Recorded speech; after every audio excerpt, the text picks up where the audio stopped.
Babaddeko mu kkomera. Ani temunjagala okubeera nti babuzeewo katono ogenda mu kooti. No, just bankubira bukubizi ku neebuuza naye siina musango gwe nakola era minisita anjokyeyo ku kyaki sooka onyonyola abantu omanyi kati bali out of the box. Minisita anjokyeyo cause last week nafuna call okuva mu ofisi ya minisita nga baagala mbatuuse ku mwana gwe nakolako interview.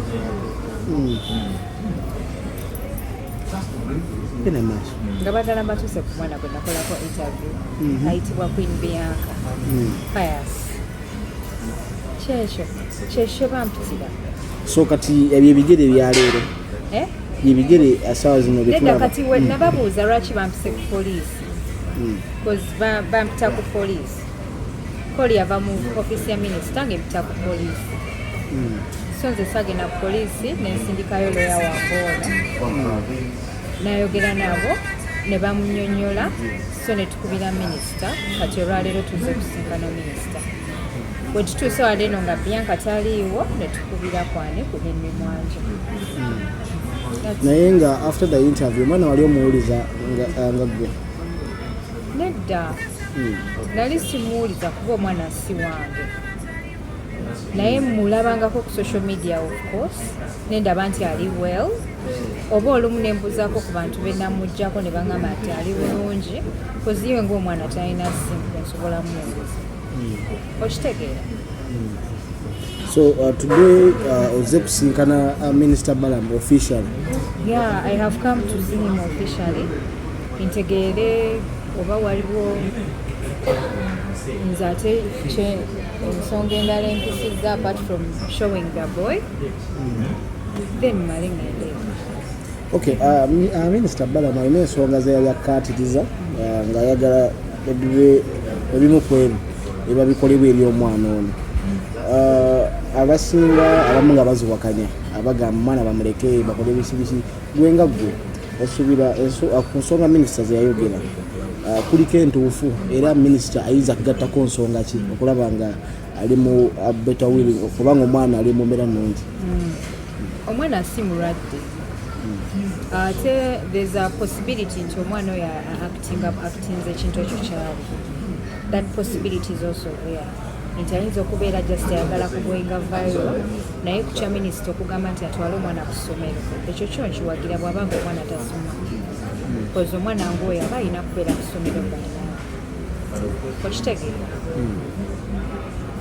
So omwana during the interview gwe interview walinga wabadde ogikola kiki wakola gwe ekibuuzo kyewabuuza oba bye mwayogerako byolabanga bye byasikiriza minisita okukubira okunoonya omwana oyo? Interview yange si eyasikiriza minisita naye engeri gyenkola ennyo interviews ezigoyinga viral ate ne minisita kolo namuweereza engeri gyakola ku baana ate nze mpeereza abantu so kolo ne minisita namuweererezaamu okitegedde. Yalaba omwana nagamba ono omwana karakita ye mukulu muto nabeera confused napikinga interest mu kwagala okumanya ebiva ku mwana okitegedde. Naye nga tewaliwo kiri awo kyamaanyi bu minisita yakiraba mu interview yange. It was not about the interview naye they were looking for a way ey'okukola ki ey'okwagala okutuuka ku mwana kati nga bakimanyi nti ono omukyala kamukozeko interview kyaka alina contacts eziyinza okutuusa ku mwana and that's it. So wenjogeddeko ne Henry Mwanje n'acooperating anajja n'omwana kyobola nti tuli wano okuddayo ku nsonga gye wasoose okunkizeeyo okunsiba ebyo bannamawulire bye mwagala okuwulira atugamba munnaye Hadijah musibe wajjo naye kofa ate yabyani yabya omusajja wembeerako wemba nkola omulimu gwagumu ne gwokola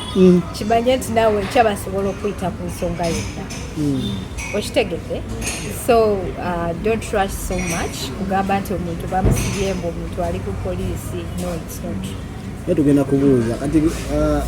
Hadijah omuteeka mu kkomera bamulanze hiipu ze kwenda kuzina abaana bagamba mbwagula akabina kinyankole kiki gakyamudodde sagala nnyo okweyogerako nnyo ndi mukyala musiraamu but those people abatatuukangako personally be balowooza nti ndinga bwendi okusinziira ku comment eyanjogebwako Jennifer Fulfiga gye yanjogerako nti sikalina kati buli muntu yakitwala nti sikola ki tolinako wadde tisina nyashi naye nga nyashi yange gyeri esirise zakera ku macanyasi canekibalaga abantu bagamba bakagula ennaku zino zakera ku macanyasi canekibalaga mbu wali baolayina otyo mukerako nina Rose ani yandabako taliwo nze ndi mukyala mulungi onoonya kyovumako nekikubula notuuka okukivumako nawe noswala n'okuswala and thats it ekyo si kiruma from day one senga mbagamba mulekerawo oli mukyala mulungi ndi mulungi already